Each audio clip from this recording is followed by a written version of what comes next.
Монгол хүн өөрөө 3-5 настайдаа л хүүхдүүд нь морь унд сурсан. Та нар ч гэсэн одоо энэ дотор бүгд л одоо морь ундаг л байсан хүүхдүүд байгаа гэж би бодож байна. Тийм хүүхэд тэр одоо насан дээрээ морь ундсан хүүхэд тэр айх ичих тэр морин дээр өөрийгөө авч явах зүйлийг бүгдийг сурчдаг. 7-8 нас, 9 нас, 10 нас хүрээл түүнээс хойш морь унсан хүүхдүүд айх айцтай болчдөг. Нэг эрэг гараад ирэхэд тэр дээгүүр хараагаад гарандаа гэж бодхоосоо наан нойчвол хаанан зөөлөн газар бол тэн дээр нунчхсан гэж боддог. Ийм рефлекс татдаг. Морь унуулахын байгаад ирэхлээр хөдөөний хүүхдүүд одоо нөгөө төв суурин газар руугаан л их шавдаг болчихлоо. Нөгөө мориноос хөндөрөөд эхэлж. Мориноос хөндөрөөд ирээд ирэхлээр морь ундаг нөгөө залуучуудын чинь тооц өрч. Морь ундаг залуучуудын чинь тоон цөөрөөд ирэхлээр хөдөө морь ундаг хүн байхгүй мэцэг л ундаг болчихлоо.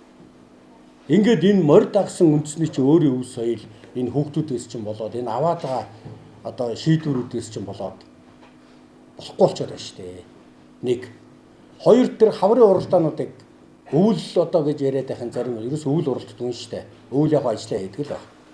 А хаврын уралдаан гэдэг чинь бол хаврал одоо дэлгэр хавар нэг жоохон дулаараад ирэхлээр уралцдаг. А 5 сар гээд нэг хугацаа заагаад өгсөн. 5 сард нэг адууны үе мөчнээ тэр юм чи бүгд суларчдаг. Ер нь уралдаад одоо дахих тийм болцоо бол том баг болчихдог.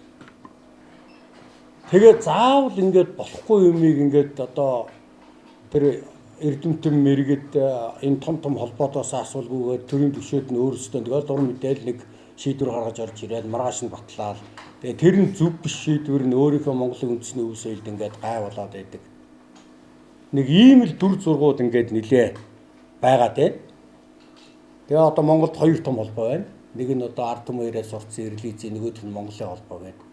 Энэ хоёр холбоог одоо энэ уриалганд донд бас одоо та нар минь эвлэрчээч.